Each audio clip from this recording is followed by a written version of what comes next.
Welcome to the Portage County Safety Council podcast. We hope you enjoy today's featured message.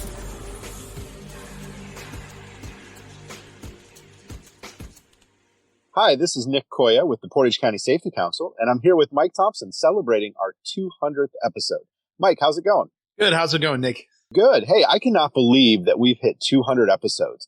This was just kind of a fun idea we had about 2 years ago to say, hey, let's try podcasting, see what happens to get some safety information out. And look how much this has grown. I mean, we've hit 200 episodes. This is amazing. Yeah, we started playing with this, Nick, if you remember, back in July of 2017. And we started getting a couple sample episodes together at the end of that year. Then we really went a full launch in February of 2018. And I thought, man, if we could hit 100 episodes, that'd be awesome. Here we are, 200 episodes. That's pretty awesome. Yeah, it is. And it's not even just, that we hit 200 episodes. We've actually had a lot of reach and range with this program too, from different guests and organizations to so many hours of content. I can't believe that we've actually hit the point of 79 different guests have made appearances on our podcast show. Oh, you're talking CEOs, safety managers, counselors, people all over different industries, all around the country, friends from Boston, Florida. Most of them are local or in Northeast Ohio or the state of Ohio through workers' compensation, obviously. But we've been hitting all over the place. It's fantastic. Yeah, and it just brings a whole new set of safety ideas and conversations by bringing in these people. And just with technology allowing us to have people call into the podcast episode now, it has really, I think, provided a great tool for our listeners and anybody that's really involved in the safety and health field. Yeah, it's real amazing, Nick, that you talked about reach because obviously the Portage County Safety Council is a local Ohio safety council focused around Portage County. That's the name, right? But the reach has gone so far beyond it. And even before we did the podcast, we had exposure to a lot of people from around the nation and world through the Ohio Safety Congress every year and through different avenues and training and different things. And now, due to COVID-19 going virtual, it just makes it so much more easier. Everyone's used to Zoom. We're doing a Zoom call right now. Everyone's on there and we're connecting with people well beyond our physical landscape. And the podcast gives us a medium to where we could do that. And so not only are we touching our local members and local employers with great safety content, it's expanding all across the country and all across the world. And I've always talked about, my mission with the safety and health in the state of Ohio, with the safety council or be it the consulting that I'm doing, is just about spreading the seeds of safety. And it went from just this small focus in Northeast to now we're tossing the seeds of safety out across the nation and actually across the world. So it's really cool avenue that we've created to allow people to be involved. And not only that, but we've created an avenue for other organizations to be involved. We've had 58 organizations on this podcast channel, really helping to connect those organizations with safety and health professionals and safety and health professionals with those organizations through our efforts here. Absolutely. Just great representation, again, across multiple industries, from hospitals to manufacturing, from different positions, safety managers to HR managers to consultants to executives. It's just unbelievable the different types of people we'd be able to pick their brain and have their information and insight out and broadcast it out to the world through this podcast. And one of my most favorite stats here, Nick, is we've developed 50 plus hours of original workplace health and safety content. So you can literally work 10 hours overtime just in 1 week if all you want to do is sit there and listen to our podcast. They'd probably be tired of your voice and my voice, but you can do it. You can get 10 hours of overtime just listening to the Portage County Safety Council podcast. That's just a lot of opportunities for safety and health managers to expand their knowledge. And not only that, that's 50 plus hours of content that you can deliver to your employees. If you're looking for new ways to engage your staff and have them involved in the safety and health process, here it is. And the best part is there's no cost to it, right? We just want the information out there. We want to help people be safe. And so these podcasts become a great training tool for companies to utilize also. Right. A lot of our members tell us they listen while they're checking emails and doing different things. They can be professionally growing in safety and other things and health as well as they're doing emails and multitasking other work and have it in the background or have it in the earbuds that they're working. So, Nick, here's some other fascinating stats for the podcast I think is amazing. Our podcasts have been downloaded in 54 nations. Every time I check it, it gets higher. We're running out of countries, I think, but 54 nations. Now, 85% of downloads are from the good old USA, And then if I can get a USA chant, if you're listening to this from your desk right now, that'd be awesome. USA, USA. But 54 nations in 48 states. So I think we got Alaska and Hawaii to work on. Other than that, I think we hit them all. So, hey, so anybody listening out there, if you know somebody from Alaska or Hawaii, encourage them to listen to our podcast so we can hit our goal here of by the end of 2021, we're going to find some way to cover all the states in the USA. We'll find a way to get it to them. And it's really cool, too, that we hit all those nations. I think, at some point we're going to have to get a color-coded map, and we're going to have to put it up on our Facebook page and over on our website of all the nations that we've covered with safety. Yeah, that's awesome. We've had some really good episodes, and it's always interesting to see what becomes in our top 10, as we do these special podcasts where we talk about, our 100th episode and those sorts of things. So let's take a look at our top 10 downloaded episodes over the past few years. The number one downloaded one is Inspiring Safety.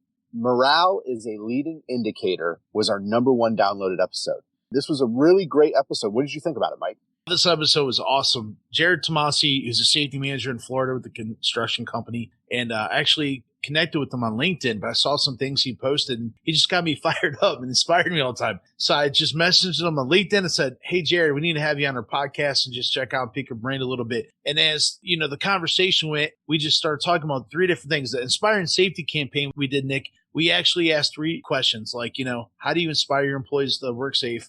If there's one thing you see that needs change, big picture-wise for safety, what is it? And if you can give any advice to other safety managers, what would it be? So we had those three baseline questions, but Jared just took it and ran with it. And he said something that was mind-blowing. He just went on this whole spontaneous tangent of how morale is a leading indicator of safety. And it just took a life of its own. And so he posted that on LinkedIn, and we just got download after download and people commenting on it and sharing that from all around the country. It was unbelievable. It's seriously probably my favorite, hands down, interview that I've ever got to do in the podcast so far. I think it's something that's easily missed in safety, that we look for all these things like near misses, which are very important, but a lot of those are lagging indicators. Morale is a leading indicator. If you have good morale, you're going to have better safety. And I really think this has changed how I look at safety and health programs too. Even with the council, I was a very strong advocate of the hard safety skills. We need to give people the knowledge about how to wear PPE. We need to get them the knowledge about safety training. But as we've done these interviews and we've really looked at successful companies, a lot of it comes down to these soft skills. What does morale look like in your company? What the leading indicators are? What's your employee engagement like? What's your employee retention look like? Those all have direct relations. Those soft skills and really getting down and understanding your employees drives your safety success. And so I think this was a great episode, and I think that's why it has so many downloads, because people are starting to look at safety a little differently in the U.S. So let's take a look at number 2 then. Our second most downloaded episode is Staying Active at Home During the Lockdown with Leslie Keegan. I think, COVID, obviously, initially when it came out, grabbed a lot of attention for people. But as we continue to work from home, I think this podcast plays an important part for a lot of people. Right. We did this podcast, Nick, because if you remember back in March when the lockdowns first happened all across the country, everyone's like, is this the Spanish flu, the 1918, all these different things. There's so many questions, so much uncertainty. And so safety really became almost 100% about COVID-19. Not that you don't lock out, tag out at that point, or you drive with your forks up or anything like that. What you're saying is the whole safety paradigm shifted to COVID-19 for a good reason until, people could start to figure it out. At the same time, there's so much stress. Am I going to lose my job? Are these different factors at play here? And we decided to shift our focus for a little bit in our podcast to address some of the stress issues and how people could just maintain their mental health and stay active and how to deal with that stress. And so it's no surprise that this one was number one for a long time until number one surpassed it that came a little later. So Leslie Keegan is amazing.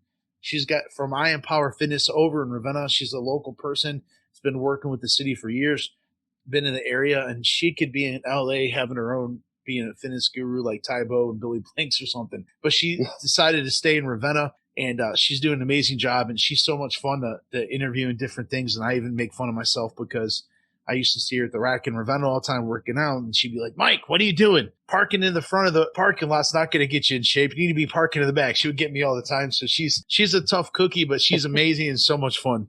And I think, being active, we found, especially during COVID, was so important. And that really leads us into our number 3 downloaded episode of all time, which was the Ohio Mountain Biking Trails with Jim Olander.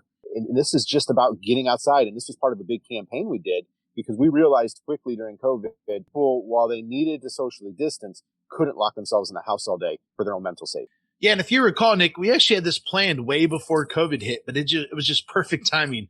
We planned with Portage Parks, and we also expanded beyond Portage Park. They're our local park district, but we went out to some of the state parks and some of the area parks outside and some things. As we did that, we began to get other information and meet and learn about other people. And as I did the interview with West Branch State Park, the gentleman told me, the park manager there, John, said, hey, there's this group of guys you should interview named CAMBA, Cleveland Area Mountain Biking Association. They came out and volunteered and put all these mountain biking trails in West Branch, and they do it all around the region. I said, I got to meet these guys. This is awesome. And so Jim came on, and just some cool stories of how they changed the world literally just through volunteerism. It's just one of the most inspiring things. And it's also that he demystifies mountain biking. Now, if you ask me, I'm a big guy. There's no way I'm climbing a bike going down hills. I'm just waiting to get hurt, especially being workplace safety. But he demystified that for us that, it's not you're jumping over the Colorado River, different things like you see in some of the extreme sports videos.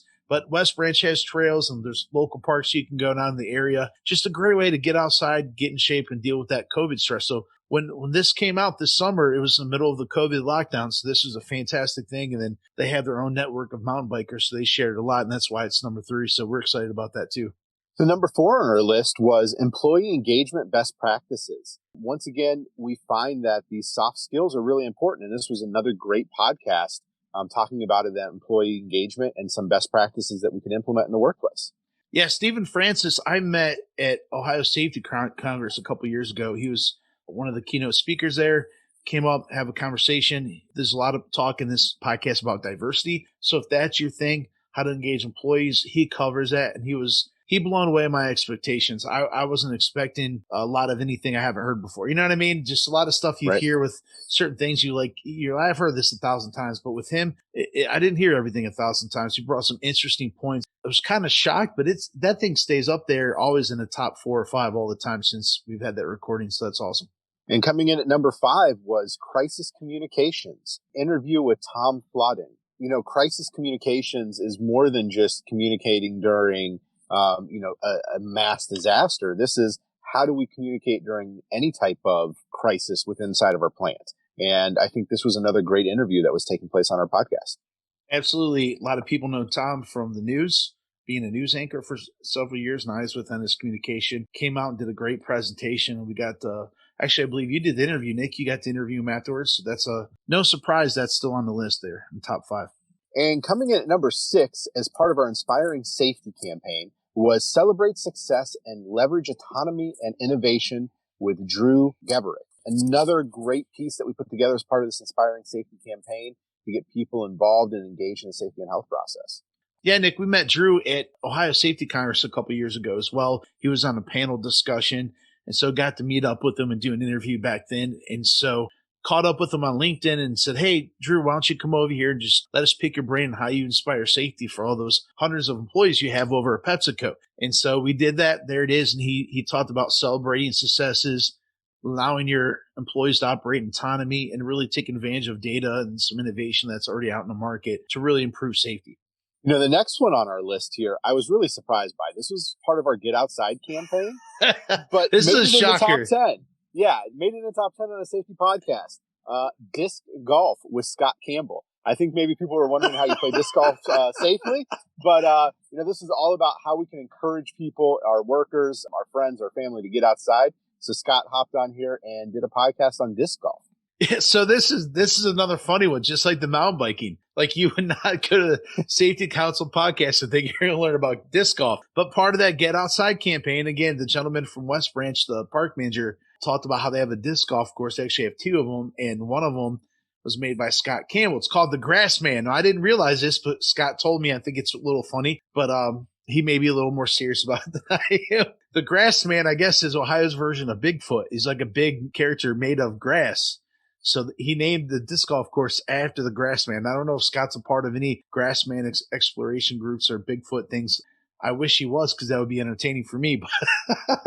But we did a podcast on it. And honestly, it's just another form of, I don't know how many people are familiar with disc golf. He goes and explains the ins and out of it. It's like you take a Frisbee and they have these baskets. I go to Sunny Lake a lot, Hudson Springs Park in Hudson, and they have these baskets around. I used to be like, what the heck is that? And it's disc golf. And it's like a version of golf, but you play at the Frisbee with these chain baskets. And so if you have no idea what I'm talking about, check it out. Obviously, a lot of people did, because it's number 7 on the top 10. I was kind of shocked, but I'm glad it's there. It's pretty funny. Just shows you the diversity of topics that we have here at the Safety Council. We will cover it all. Now, coming in at number 8 is no surprise, though, for 2 reasons, because of the topic and the presenter both. The topic was Behavior-Based Safety 101, recorded live with Sarah Gezzi from the Ohio BWC. Behavior-based safety is a well-attended class at workers' compensation. It is something I get calls on often. And then you add in Sarah as a presenter who is very knowledgeable, a great presenter, just knows so much about the safety and health world. There is no surprise that this one came in number 8 on our top 10 downloaded episodes. Yeah, we mic'd up Sarah, Nick, as she did a live presentation at the Northeast Ohio Safety Expo a couple years ago out in Youngstown. And so this was her live presentation. I think it's 50, 55 minutes, almost a full hour. So if you went to an expo or if you went to Safety Congress, this is something you would hear there. It's not us interviewing. It's her in her full presentation. And I wasn't at the time too familiar with behavior-based safety. And for me to go in there, it was awesome because I got to hear it. And she really broke down the complexity. A lot of safety stuff is really 1 + 1 = 2 or A + B = C kind of thing. And behavior-based safety is a little bit more complicated. There's a little more components to it. And she was able to break it all down to kind of give the big picture of how to deal with behavior in order to improve safety. So really good presentation. If you've never heard of behavior-based safety, or you have, but you just want to learn from a different perspective, I would suggest you go to our podcast on Apple Podcasts, Spotify, Google Podcasts app, any of those things, and check it out, because it's one of the most informative live trainings we've ever done. Yeah, just a great presentation and a topic I think everybody, even if you're not implementing it, should just take a listen to, because there's pieces you can take away for your company. And coming in at number 9 as part of our Inspiring Safety series is Partnering to Solve Problems with Dr. Linda Martin. Why don't you tell us a little bit about this one, Mike? Yeah, Dr. Linda Martin is a professor at multiple schools, actually. She started actually a nonprofit group to help uncertified safety professionals, kind of like a little professional collaboration, like SHRM would be, a little professional organization for people that may not be interested in getting a certification, but to network and share information. So a really cool thing that she's doing. And also, she just talked about this, how to partner and solve problems. Instead of, playing safety cop, how do we actually partner with our employees to help improve safety, get their perspective, work on a solution rather than just the blame game and who we can, blame and hold accountable. But it's not that you don't hold people accountable. It's saying we invite them into the process to help shift our policies and procedures. And that's how we inspire people to perform safe, is through including them in that whole process. And coming in at number 10 was a safety blast, which is a little bit different than the other ones on this list, but this is more of how do we get information out quickly. The topic was proper hand washing tips with Justin Reichaker. And I'm really not surprised that this is on here with COVID and everything else happening. Proper hand washing is an important piece. And I think this is a great training tool that the employers can put out for their employees. So Justin's actually one of the first people we've ever interviewed, way back in the very beginning. And what happened was when COVID came out, I remember before we really knew what it was, if you remember probably back in February and people were talking about it, they're like, don't worry about COVID, just wash your hands and do this. So there's a lot of focus on hand washing back then. Not so much now. It's more on mask and social distance, obviously. But in the very beginning, it was all based on hand washing and the personal hygiene. So we took an excerpt of that original interview and we put it out there. And I was like, I don't know how many people are going to listen to it, but I'm just going to put out everyone already knows how to wash their hands. And lo and behold, it's on our top 10, all primarily due to COVID. Like I said, but that little excerpt, it's relevant information. It's just a good reminder. Some people just don't even think about it. They just have the routine where they, I know people that just kind of barely get any soap and they just rinse the water off and take off. I've been guilty of it a few times. So even after doing these podcasts, I'm like, you know what? If there's someone, especially in times where there's maybe someone that has a cold around me or something, or I'm in the office or I'm around a lot of people, especially COVID, I make sure I wash up to my elbows. I get a little more in there, and I'm not really afraid of the virus. I'm just in there saying, let me just make sure I'm doing my due diligence and really properly wash my hands. So yeah, hand washing is something that I think a lot of us take for granted. It's just, it's an inconvenience. It's fast. Let me get in and out. But, if you really slow down and do it right, you're going to be better off. So I cannot believe that we have hit 200 episodes today. Really excited about this. And I'm excited to see what the future holds for the Safety Council. With technology training and the comfort of technology changing for everybody, I think that, our options are endless at this point. And I'm excited to see who we can get involved next with our Safety Council. Thank you, everyone, for listening. We're really excited about episode number 200, and we hope everyone out there stays safe. Have a great day. Thank you for listening. We hope you enjoyed today's podcast. For more episodes, check us out on iTunes, Spotify, Google Play, Podbean, or Stitcher. To get new episodes sent directly to your phone or smart device, be sure to subscribe. To learn more about how your company can earn up to a 4% Ohio BWC premium rebate by becoming an active member of the Portage County Safety Council, please visit our website at www.portagecountysafetycouncil.wordpress.com. The preceding information is for entertainment purposes only. Views expressed may not reflect the views of any affiliated or sponsoring individuals or organizations. Listeners should carefully weigh information provided and seek advice from an appropriate professional before implementing. Listener discretion is advised.